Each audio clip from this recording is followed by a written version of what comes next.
Hello BYU Cougar fans, welcome to Blue Cougar Football's newest feature, the daily podcast, What's on My Mind. I'm your host, Scott Rapley, formerly known as the editor, and excited to talk about BYU football and what thoughts I have going through my head, and share them with you and hopefully get your feedback and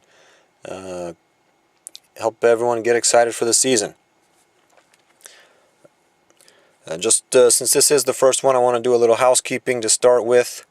Some of you have probably followed the site for a while now. You've noticed we have a brand new look and feel, and should be a lot easier to find all the features. We also have a new Facebook page, and still on Twitter, still on YouTube, where you find this, obviously. So let's build this thing. Let's make this the best BYU fan site on the internet. That's why I'm doing it. That's my passion. That's what I love. So what is the daily podcast? What's on my mind?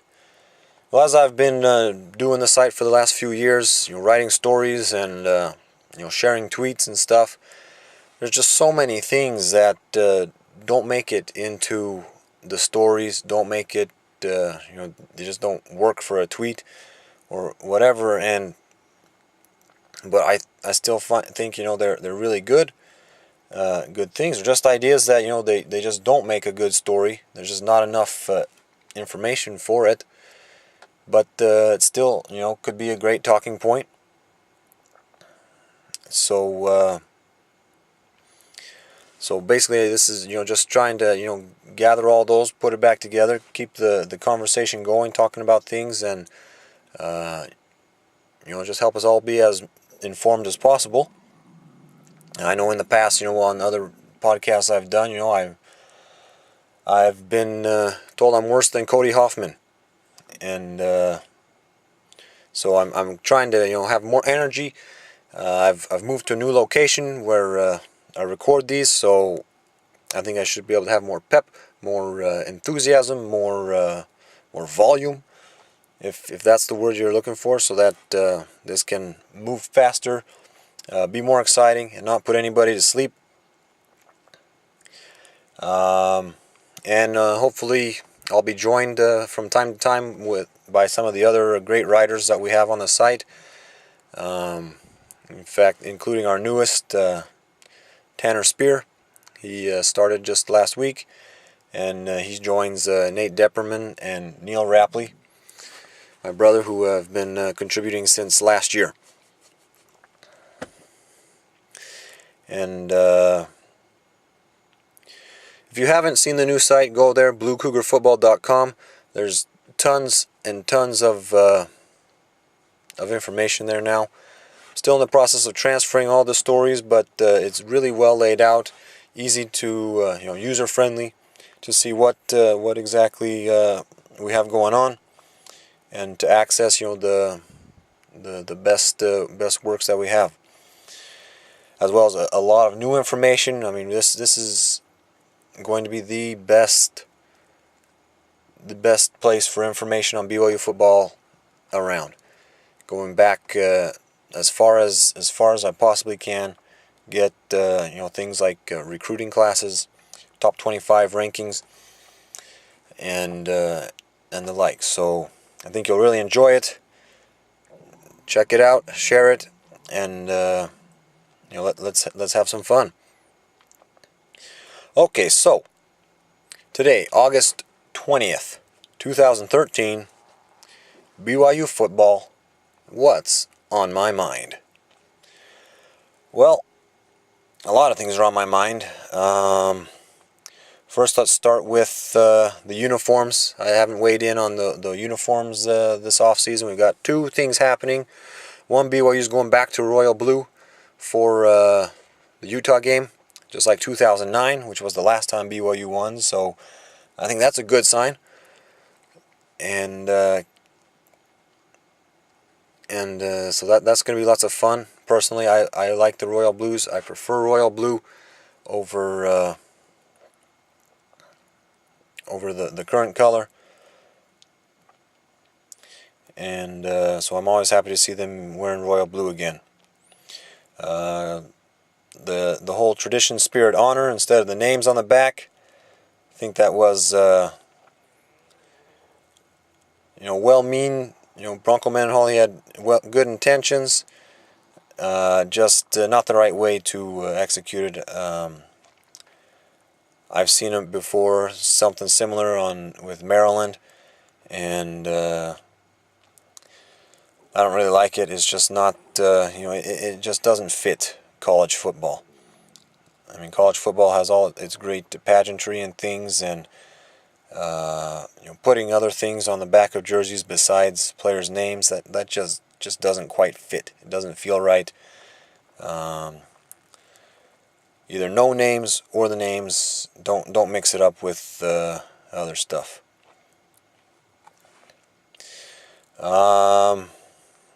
Gosh, one of the biggest stories of camp right now are the defensive backs going down like flies. Maybe BYU could have really used Torrey McTyer, Tim McTyer's son. If you would recall, back in January, there was quite a stir as he had his scholarship pulled from Cal and showed interest in BYU.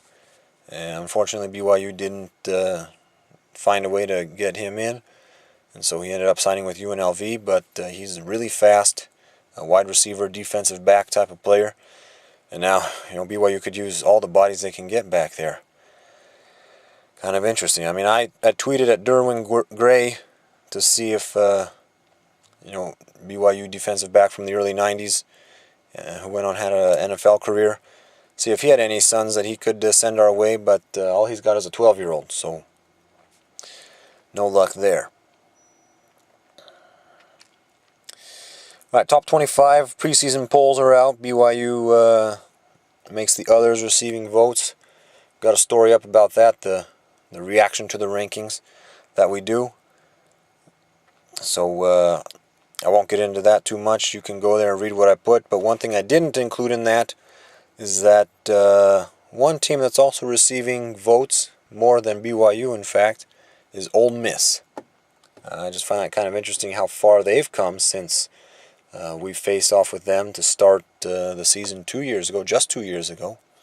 And they had an abysmal year, if I remember right, 2 or 3 wins. Terrible team that year. But now, they're pretty respected. Obviously more respected than BYU, getting more votes in the preseason. So I just wish they could have been a better team when we played. If you missed it, Max Hall made his debut in the Canadian Football League last Friday night. Started. You could have watched it online. Watch ESPN.com. That was fun watching him play again. Except seeing that big W on his gold helmet, I thought, kept thinking I was watching him play for the Washington Huskies.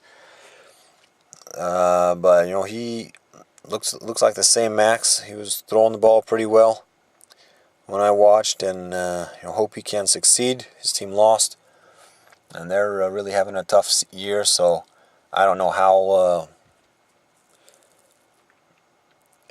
much of a chance he's going to get if he can't start delivering wins. Could be in the John Beck situation where he only gets a couple games and then they move on to somebody else. But hopefully he can thrive there. I really like to see Max succeed. Loved him as a player at BYU. And just one other quick thought on my mind that came along, and I'm not trying to be a negative Nancy or be a downer here, but I hope we're not expecting too much out of the offense this season, especially early on. I love Taysom Hill. I think he's got lots of abilities. We got Cody Hoffman still, but I remembered back in 2005 and 2006 with Robert Anay as BYU's offensive coordinator. BYU really came out slow those years on offense, even though they had tons of experience. You know, John Beck was starting quarterback both those years. He had started the year before. Curtis Brown, you know, he had plenty of game time and game experience. And both those season openers, Boston College and at Arizona, BYU really came out slow. The offense didn't put up a lot of points, and BYU lost those games. So, I mean, I know he has a lot more experience now than he did back then, and this new offense is supposed to be really good and really exciting and get points. But just keep that in mind as we watch the Virginia game and see how that unfolds. Don't be too terribly surprised, and don't think that means, you know, the whole season's going to be a wreck if BYU doesn't come out and put up 30, 40, 50 points in the season opener. So that's it for today.